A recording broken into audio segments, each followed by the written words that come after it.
I'm 25. Yeah, and then I had a huge mansion, too, in that movie, because we just took any house we could. Oh, God. And then I had a friend that actually filmed one that went to Cannes, a student film, at FSU. Oh, nice. Yeah. But no, this, cool. I don't know. I just love this opening 37 minutes. It's a great film, the first 37 minutes, because if they did expand on it more, from what I've read online, there was a talk about making an American remake of this. Ugh. I don't think it would be as good if somehow the producers were to cast unknowns or maybe even a known person to play the director. It might work. But I love it the way it is. It's just a beautiful little film. It wouldn't. Okay, remakes have worked, right? But this would lack any of the organic, creative, balls to the walls elements of this, right? And what makes it work a lot is that there isn't big names in it. Yeah, because you feel more of a connection to them.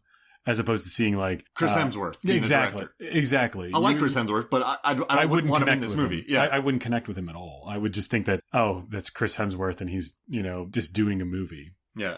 But yeah, they put a bunch of people that you've never heard of in it and made it very similar to the way I could see it working. But if Fat Thor directed this movie, yeah, Fat Thor. All right, so how about this? Let's take a quick break, and when we get back, we will talk more One Cut of the Dead. Welcome back to Movies, Films, and Flicks, and that hard water was taste, Chris Kelly. What do you think? Oh no. I have to go. Hold it. Hold it. Just start screaming. Just listen to you screaming. I can only have alkaline water. How dare you, Mark? The listeners are going to be hearing you sweat soon. Sweating like John Candy. I've listened to a lot of podcasts, but I've never audibly heard someone sweat. And Chris Kelly... I heard it. That man knows how to sweat. I'll give him that. I gotta tell you, Chris Kelly, most of the time when I talk about you, I do say Chris Kelly. Have you noticed that a lot? I hear that a lot. Most people do say that. I think it's because it's such a fast name that goes together. Chris and Kelly, as opposed to Christopher. Yeah. Or Christian. Christopher Kelly? No, I say Kelly. See, right? Yeah. You say Chris Kelly. Yeah, it's very common. It happens on set a lot, too. I think it's because there's so many Chris's. Yeah. Chris and Martin, or Mark is actually the two top names in the world. And then people call me Hoffmeyer. See, there you go. It's such a common name. So they go, hey, yeah. That was like one of the first things I said. I was like, don't hassle the Hoff. Yeah, I hated that. I've never heard that before, dickhead. And you punched me in the face and asked me to get you a coffee. I was like, here's my coffee. Stop. On Anchorman 2, right? Don't hassle the Hoff. No. Hoff always punches twice. And people always like, Hoffmeyer, good German name. I'm like, it's Dutch. And they're like, no. And then they go, this is what people do.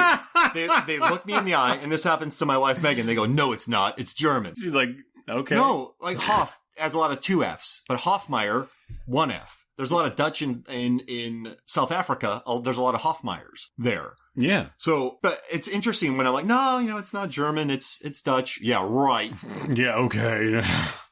I guess, you don't know your own name, loser. I've always considered just going, you're right. Hey, I just called my grandpa, and he said that it's German. We've all been living a lie. Like, we have to sell our home in Holland. We have to buy... All right, so we have to literally, to make up for this, I have to go buy 15,000 German pretzels. You know how much ketchup that is? I mean, mustard? Do you have any idea what they charge by the ground, the ground pound? Hoffmeyer went broke blowing all his dough in ground mustard. But it was a great 2 weeks. I know that's really random, but I think every time we've worked on set, Chris Kelly too. Yeah, exactly. Yeah, Chris Kelly. That's all I've ever heard. Wow. No one ever says Chris. I've heard CK, I think, twice. See, I don't like that. I don't like it either. It doesn't sound right. See, what if there's 2 CK1 and CK2, like the clone? Yeah, right. And then everybody's fist fighting to be number 1. Yeah. Nobody wants to be referred to as number 2. I preferred CK2. It was less... I was more of a 3 guy. It was less citrusy. Smelled a little bit more of the sea. Yeah, Chris Kelly, too. But you know what else I liked about this movie? All right, so we'll go to the production time of this.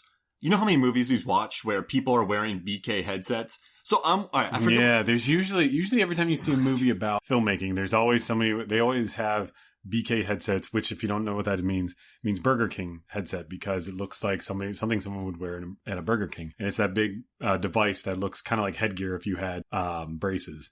So it's like half your head is covered in this gigantic headset and it has this gigantic mic that comes wrapped around your face. Yep. And every time you're wearing one, you can always, every time you see someone on set wearing that, you can always spot out the person who doesn't have any experience because they have those. And usually I'll walk past them and say, "Oh yeah, hey, I'll take an order of curly fries and strawberry milkshake." And they go, like, "New one, Chris Kelly." Yeah, never heard that one. Tell it to Hoffmeyer. He's still buying all that mustard for the pretzel. He's in Bavaria right now. And then the opposite of that are surveillance headsets. So think about whenever you think of Secret Service, right? You think of Clint Eastwood. No one's going to remember that. But In the Line of Fire, that's a great movie. So just you have a ear mold in your ear that wraps around, and then you have attached to typically your collar. Yeah, you can do it either way. I've seen only a handful of people put it on their wrist, but that doesn't seem... I did see that on a TV show that I worked on recently, and the first AD had it attached to his wrist. It didn't seem very practical, but, hey, who am I to judge? He's a first AD. He knows what he's doing. Hey, first AD. Yeah, right. Go to Germany. Yeah. They're like, "Kid, I've been working in this business since before you were born." Yep, enough said. "Yes, sir, I'll go get you your sandwich." You make me sad, sir. Yeah. No. Yeah, right. But yeah, so this one, when they were talking on the... All right, so, okay, we were watching a movie on for the podcast the other day. I forget what it was exactly. But there's a scene in it when a guy's wearing a BK headset and he squeezes his mouthpiece to talk into it. There's no button there. No, there's no button on the mouthpiece. I think it just shows that you're an idiot. I guess it shows the audience who aren't familiar with it that you're talking into it. Like, basically you're just squeezing the microphone. But yeah, so I've watched all these movies where every crew member has a BK headset. Yeah, they have BK headsets. Usually someone's wearing a tie for some reason, which I've never seen. And there's people pushing silks everywhere. Yeah. There's a 20 by 20 silk just being pushed down the road. Yeah. It's like, I've been on a few sets where they've done that, but it's like, that seems to be happening on every set in a movie that they make movies about sets. And there's always tons of clipboards. And so many clipboards. The only person I've ever seen have a clipboard on set was me, and that was because I forgot my box. Yeah. That was it. I usually have my box kit that I have for whenever I work on set, and I forgot it that day, but I always keep a clipboard in my book bag just in case. And the one day I actually needed it, and then I was using it.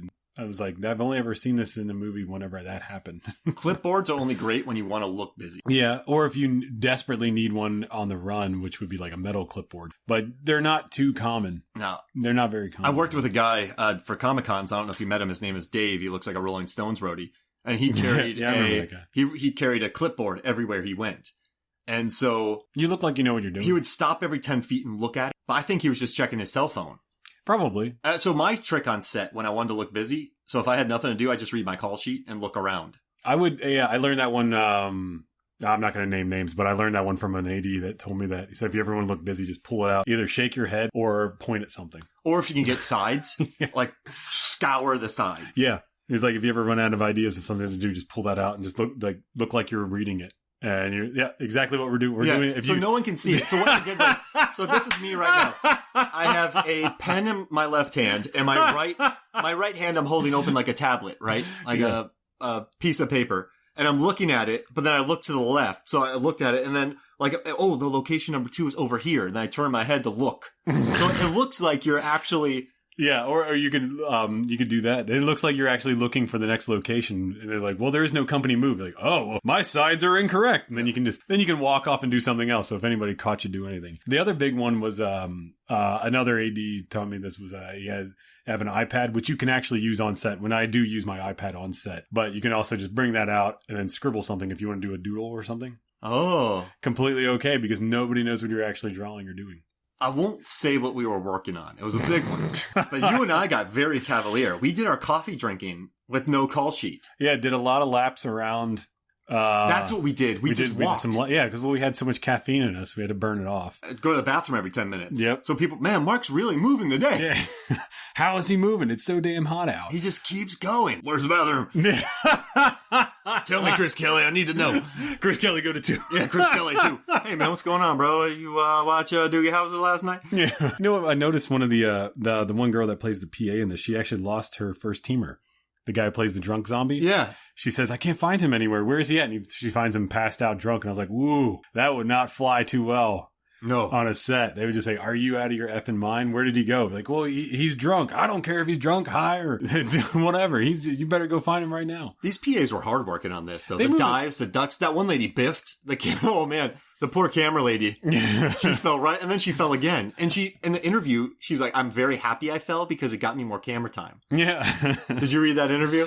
Yeah, that was the one that said that that actually happened during the production whenever they were shooting the 37-minute thing, that the guy actually did fall. So the director liked it so much, he was like, we'll just add it into that. And the other one fell too, the lady. Remember when she just fell right on her face? Yeah, she slipped and we'll blame her. And then she got back up and then fell again. Yeah, and the director, the guy who's playing the director, the Action! the Higurashi, picked up her stuff. Because she dropped her stuff and then she jumped up and kept running. She's like, and he ran up and actually grabbed it for her and continued to go.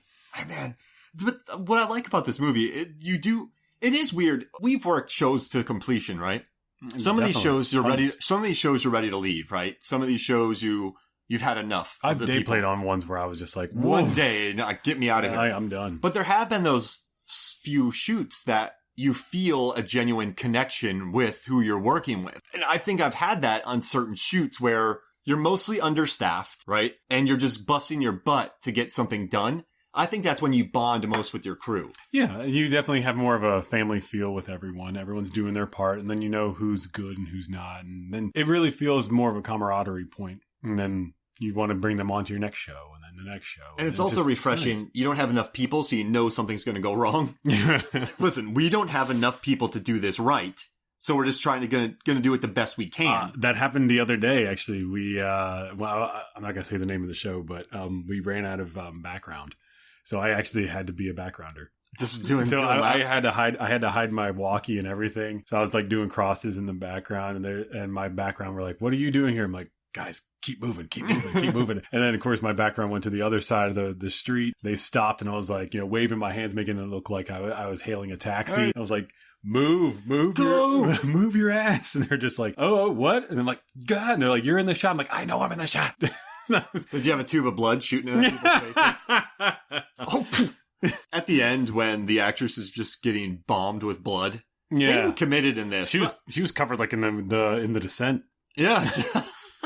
Bloodbath. No, literal. I mean, I don't know. But for me, I just loved how they used their walkie-talkies. It seemed believable the way they used their walkie-talkies. Yeah. There was a video village. You had the one producer there on set. There would be a producer. That was from a live broadcast. That wouldn't be an actual. From the live broadcast. But there was a video village where they were watching, put the card up. You have one of the main people on set. I love when the daughter, we haven't even talked about the daughter, Mao. I was watching. We need to talk about when we meet her in the beginning, when she's like, "You can't use fake tears to cry. You need to cry. This is the big business." She's a maniac. Yeah. And she's like, "Don't listen to that old hag." Yeah. Like, what do you mean old hag? He's like, "Oh, I'm sorry."